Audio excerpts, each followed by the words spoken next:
Thank you all for being here. I have the honor of introducing Mai Der Vang. She is so important to this world, especially to the Hmong community and young Hmong writers like me. The first time I met Mai Der was at the AWP conference in 2017. She was with the Hmong American Writers Circle at a panel, and I sat in the front row excited to see them because I had never met other Hmong writers before. And so I still remember clearly when Mai Der began the panel. She read from her poetry collection, Afterland, and started with the poem titled, Dear Soldier of the Secret War. As she read, I started to cry. I was overwhelmed by Mai Der's extraordinary ear for language, the way her imagery revealed our heartbreaking, war-torn past, things that I didn't think was possible to be put into words. These lines from the poem haunts me still. Quote, your son's head in the rice pounder, shell crumbled, unquote. Or these lines, quote, it was scabbled that day they captured you both. They sliced off and boiled his tongue, forced it down your throat. But also, I cried because I had never heard the Hmong experience read out loud like that. It was a groundbreaking moment to witness Mai Der read, her poems packed with the weight of the dead, of war and trauma, of a people seeking home. For the Hmong who had been invisible for centuries, Mai Der carves us a place and writes us into existence.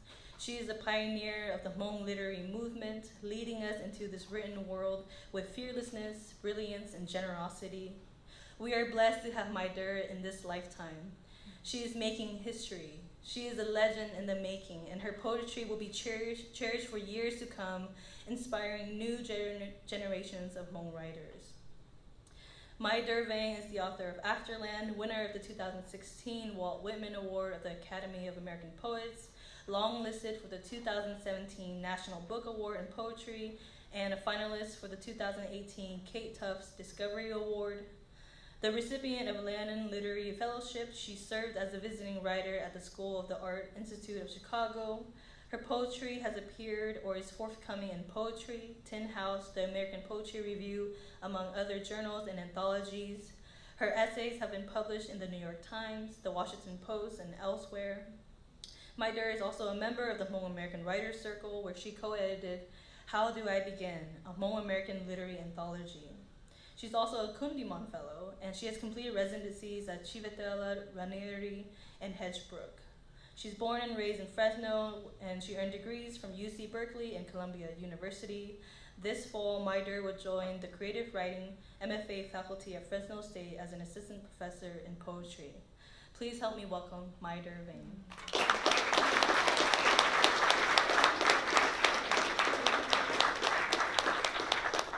Wow, thank you so much for that introduction.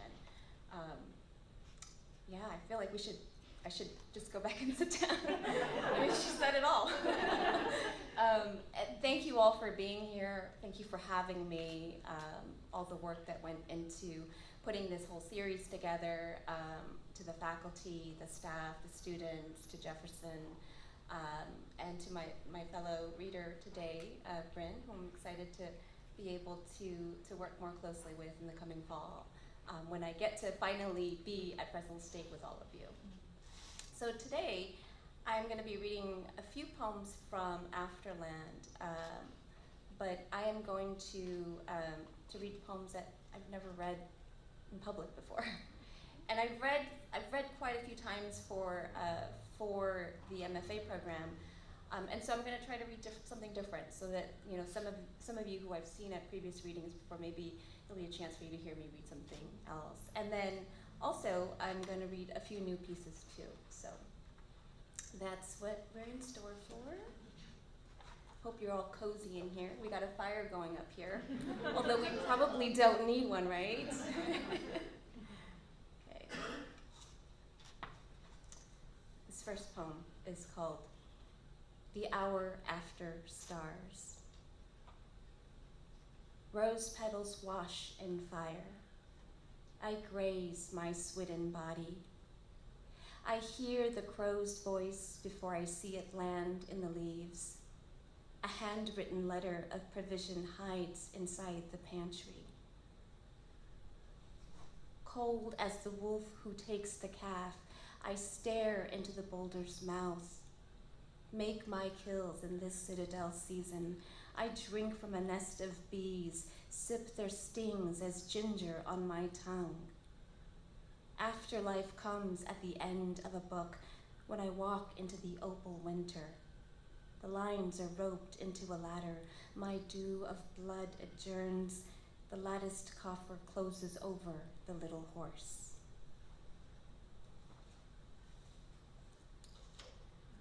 So, a lot of the poems in this collection have to speak about the Hmong involvement in the Secret War. And then there are also poems in the collection that sort of explore and navigate this other part of my identity as a Hmong person who comes from a tradition where we didn't have a written language. And it's something that I've always thought about, me becoming a poet, descended from a very rich and vibrant oral tradition, though. But then to sort of be pushing the frontier on what poetry and writing can do for our community as well, and to sort of nurture that creative writing. But something that I've also been thinking about is the power of language to serve as a kind of invocation, and I've been thinking about how writers, whether you're doing poetry or nonfiction or fiction, are kind of like magicians, they're kind of sorcerers of language. And if you think about the roots of language, way back, like thousands and thousands of years ago, there was the belief that language and words were created so that humans could communicate with heaven and spirits and the gods. And so when I started working on a lot of these poems, I was doing that and I didn't understand what was happening. So I'll read some of the poems that sort of explore that here. Last Body. I can't leave my hurting skull or the rose apple opening inside me. I'll count the weeks, months, unfurling each numbered day in my hair. Frost ribbons inside my brain, canals push up my leg. I'm moving on to what the world needs me to know. I am the angel trapped inside the bullet. I am the exit wound trapped inside the angel. Am I the scarecrow perched at the end of the human trail? I'll palm cotton between my prayers until the universe has passed, waving down jellyfish to volcano hours. What force propels a bullet from its chamber? Is it sourced by water trickling in a karst cave, or is it an angel's gasp as she flees? I can't answer it all, but my mask grows taller every year. Okay. And then I think I want to do, because we're really heating things up in Fresno, right? Yeah, we were just talking about that. I want to read a poem about snow to make us feel potentially cold. My parents, when they came to refugees, when they resettled here as refugees in the early 80s, they were resettled in the Twin Cities where it was freezing, right? It's a very different climate. And part of the reason why they chose to come to this Central Valley paradise was because of the weather. It was just something that they that was more reminiscent of the place they had come from. And so this poem, there was one I remember as a child, the fascination with snow, right? Growing up in the valley, because we don't get it. And there was one day as a child where my uncle drove from the mountains with like snow in his flatbed truck. And it was just the most exciting thing for us children to like see snow in our front yard. So this is a poem about that. Sojourn with Snow. That day you brought it home. It's like tiny diamonds that turn to water, taste like ice, try it. You too once saw how it dropped, a slow searching until it went away. Gone are the warm banana leaves, the vapor rains. Evacuee from a rainforest, hostile frost settled your skinny body. Or maybe that city would start you over. No layers felt enough. We played with this gift every day, compressed to no more, numbed in our flushed palms. Those of refugee children who now believed. Sprinkle more in my pile. My footprint stays. Okay. I think I'll do a few more from this book.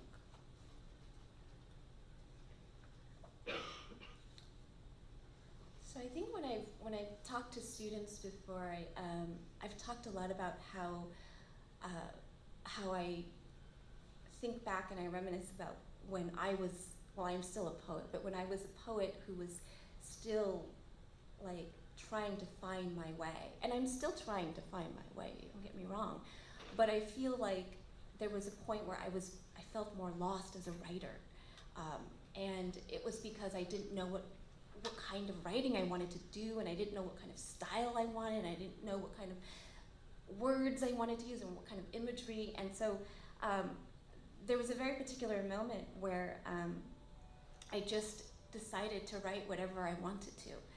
And there are a couple poems in this collection that I think back to, and I think of them as being sort of my breakthrough poems.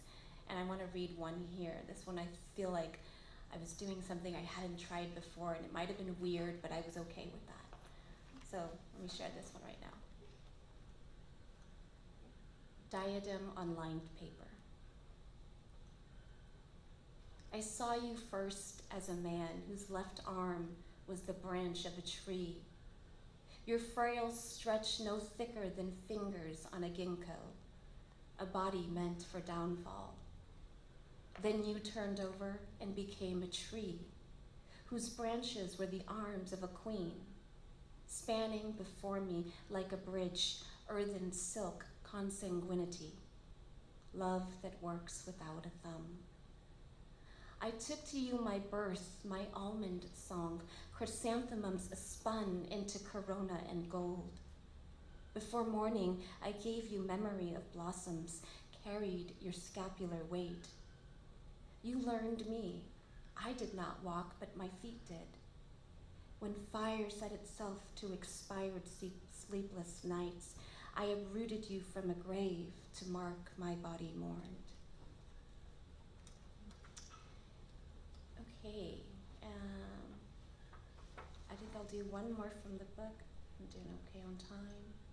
Okay, I'll do one more from the book and then I'll read a few new pieces.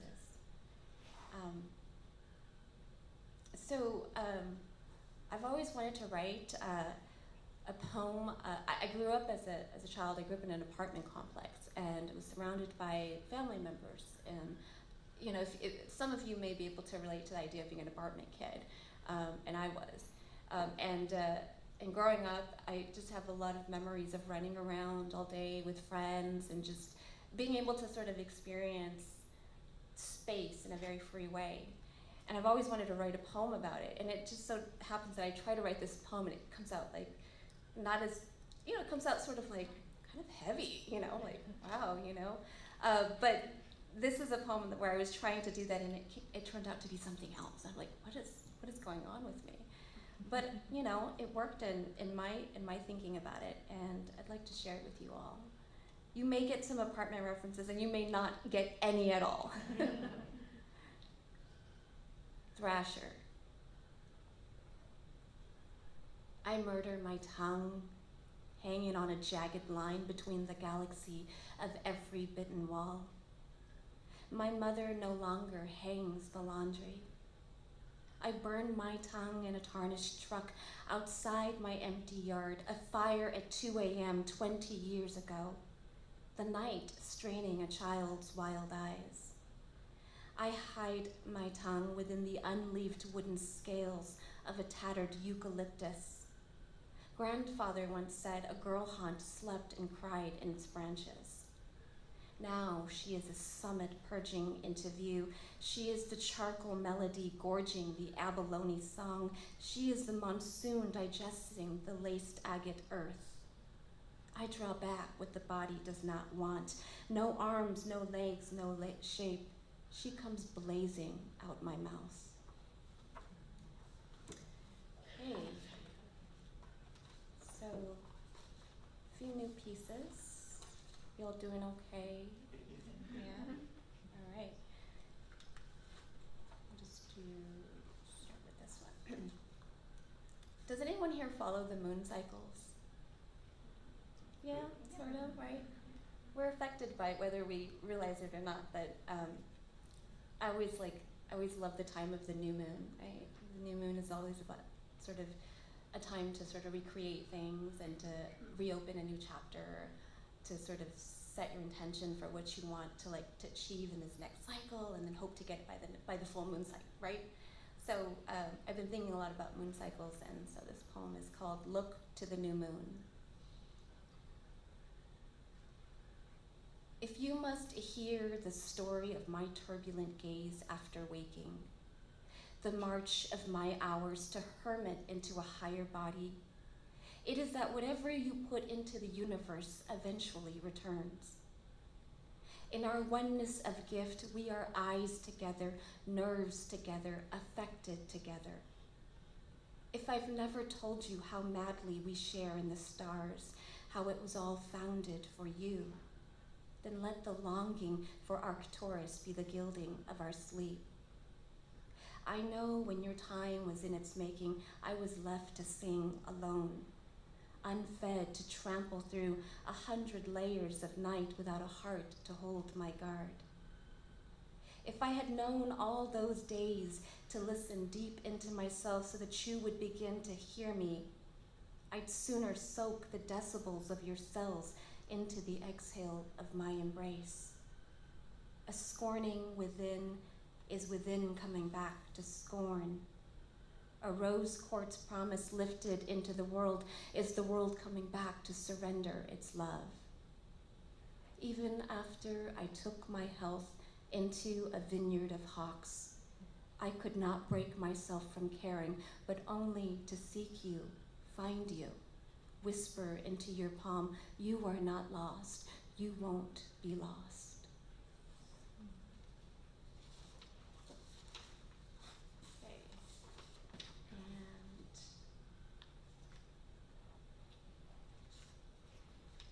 two more. So a little bit about some of the newer work that I've been exploring.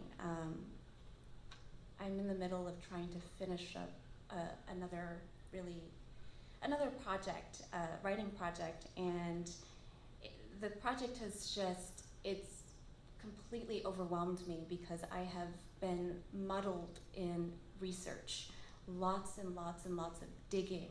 I've just been doing a lot of digging, metaphorically and figuratively, because I've just had piles of paperwork. But I've been exploring the issue of chemical and biological weapons and allegations of their use following the Vietnam War, in particular against populations, refugees in Laos and Cambodia.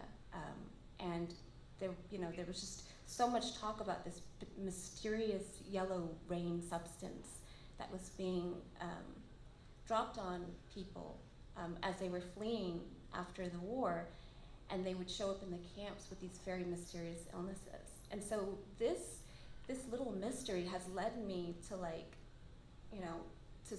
to Washington, D.C., where I've spent a whole week digging through archives and papers, and it's been incredible what I have found and what I've learned. It's been both heartbreaking but also very enlightening. And so I've been sort of thinking about that and working up a whole new body of poetry around secrecy, and what we know and what we don't know and what's hidden from us. And so this past summer, I went to visit the redwoods up in Northern California. I love the redwoods because I think redwoods know everything about the world. They've lived so long that they must be the most, wisest entities that we have here in our existence. And so this is a prayer to the redwood to help me figure out what's happening with this biological chemical weapon. Prayer to the Redwood. Senescent and dwelled in your tower with sorrel for shoes, I come to you fleshed with intention, a muted engine dismantled at your coastal throne, in doubt and daring, intuit from you. Tell me if you've heard of the Apis dorsata, and I will affirm what I know of its innocence. Take this confession to your wild life, mahogany limbs grasping the upper avenues of your genius memory, as readily there a nursery for hemlock and new firs. How would you have guarded your pine? These sudden flecks, you would have known its taste as factory born, far from organic consent. You would have deemed its false footprint. Here in your globe's fluent echo, you exhale the words, stockpile, degrade, human subjects. I make sentient my palm over your bark of suede, dense as it were to defy a passing inferno. Stockpile, degrade, human subjects, no secret must ever be singed of your knowing. And then just one more, and then I will hand it off to Bryn. Last poem, Ars Poetica. As in a glitch that wishes to idle in my abdomen, flicking ever onward, as in a botched chronology of desire, firefully and powdered in the season of my name, as in olfactory seductions, juniper after rain, iron after gale, rosemary under snow. Landings of the elder lore must have had a quill to its skin, but that is not how my voyager arrives. I am recklessly prehistoric, fumbling and haphazard underneath the ultraviolet. I am surrendering to the pinky of my childhood as it misfires out of a sycamore from the 80s. What's left to hear isn't the lunar announcement or a light wash dew or the hollow dud that shatters into glass. Just the antique of a birth swallowing open my sternum. Thank you all so much.